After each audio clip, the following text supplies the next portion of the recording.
ассалому алайкум тамошобинон ва шунавандагони азиз, мавзӯи имрӯзаи мо гелос ва хусусиятҳои шифобахши он мебошад. пеш аз он ки мавзӯъро оғоз кунем ба шумо гуфтанем ки ба канали мо онҳое ки обуна нашуданд обуна шавед ва онҳое ки обуна шуданд ба видео лайк монда ба дӯстонатон ин видеоро равона кунед. хуб, гелос ба ҳамаи мову шумо маълум аст ки ин дарахти бисёрсола ва бисёр ҳам серғизо мебошад.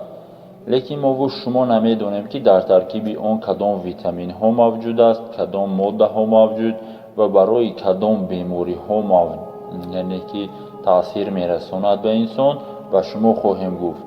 видеоро ҳатман то охир тамошо кунед, зеро шумо якчанд маълумотҳои наве ки мо аз адабиётҳои абуалӣ ибни сино ё ки адабиётҳои давраҳои тибби қадим пайдо кардем ба шумо мерасонем.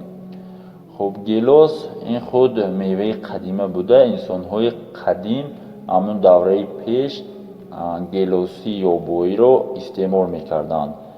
дар таркиби гелос об, сафеда, карбогидратҳо, нахҳои ғизоӣ, кислотаҳои органикӣ, моддаҳои пектинӣ мавҷуд аст. анакнун боз дар таркиби он масалан дар 100 грамм гелос 52 килокалория энергия мавҷуд аст. моддаҳои дабоғӣ, равғани эфир, аз элементҳои химиявӣ бошад оҳан, калтсий, натрий, калий, витаминҳо бошад B1, B2, витаминҳои ПП, витамини С ва каротин мавҷуд аст. гелосро аз қадим дар тиб бештар истифода мебурданд. мувофиқи маълумотҳои бисёр олимони тиб, гелос хусусияти хуби шифоӣ дорад. оби ҷӯши баргаш барои дафъи рутубати узвҳои нафас, ширааш барои муолиҷаи сурфа, диққи нафас, хунтӯфкунӣ ва ҷароҳати шуш фоидаовар аст. агар гелоси хушкро дар об тар карда ба беморони ҷигар фармоянд, талхаро тунук мекунад. ширааш бошад сангҳоро ҳал мекунад. баъзе олимон мефармоянд ки гелос барои муолиҷаи бемории гулӯ ва шуш бисёр фоида дорад. гелос дар меъда ғизоро суст ҳал мекунад. истеъмоли он баъди таом қабул карда намешавад, яъне ки бояд мо онро пеш аз таом истеъмол кунем. дар тибби мардумӣ аз мева, барг ва гулҳои гелос бисёр истифода мебаранд. обҷӯши мевааш барои рафъи илтиҳоби найчаҳои шуш ва роҳи нафас, илтиҳоби хирной, рутубати узвҳои нафас фоидадор аст. он табшикану пешоброн аст, яъне ки гелосро истифода баранд, пешобе ки дар бадан мондааст онро меронад.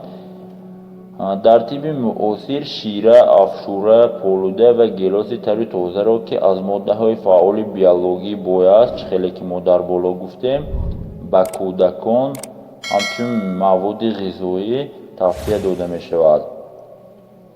онро барои муолиҷаи заифии рӯдаҳо, илтиҳоби ихтилоҷноки рӯдаи ғафс мефармоянд. гелосро ба беморони камхун, илтиҳоби камшираи меъда, захми меъда ва рӯдаи 12 ангушта тавсия дода мешавад. меваи гелос хусусияти талхаронӣ дорад. гелос ба одамони камқуввату камхун низ шифо мебахшад.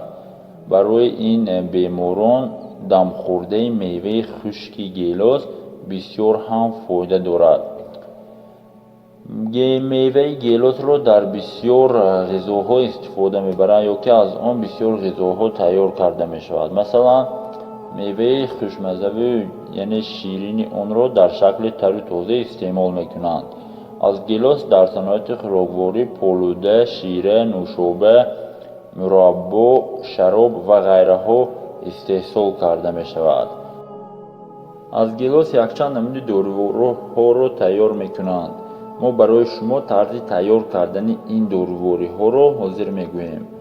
масалан, дамхӯрдаи меваҳои хушки гелос мегӯянд. барои ин дамхӯрдаро тайёр кардан 50 грамм меваи хушки гелосро дар термос ё ягон зарфи сирдор андохта ба болояш 3 стакан оби ҷӯшро мерезанд و آن را 5-6 ساعت دم می‌دهند.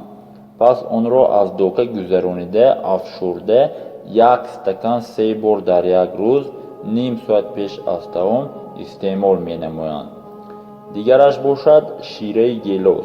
میوه تری تازه گیلاس را از دانک‌هایش جدا کرده افشردن یا در شیر جداکنک‌های برقی انداخته از آنها شیره حاصل نموده نیم استکان در یک روز 2-3 بار برای معالجه کمخونی میخورند.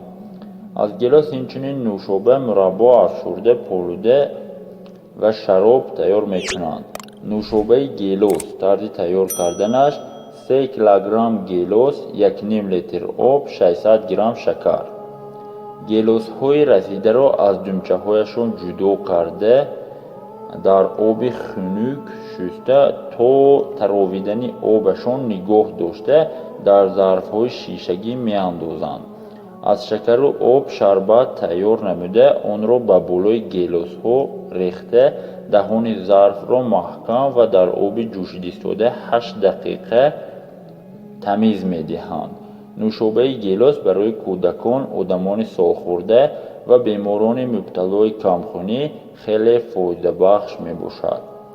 این بود کمی معلومات در باره گیلاس و خاصیت های شفابخشی آن. اگر دیگر خاصیت های شفابخشی گیلاس را شما دانید حتما به کامنتاری نویسید. ما یک ویدیو ساخته برای شما همین را پیشکش میکنیم. خب همیشه سلامت باشید. به کانال ما ابونه شده ما رو دستگیری کنید تا که ما دیگر رستنی ها یا که خوراک هایی که به حیات ما یا به ارگانیسم ما چه خیلی تاثیر میرسوند به شما معلومات داده باشیم. از شما خواهش میکنیم به کانال ابونه شوید، به ویدیو لایک مونید، حتما به دوستان خود روانه سازید. همیشه سلامت و بردوام باشید. خداوند نگهبانتان باشد.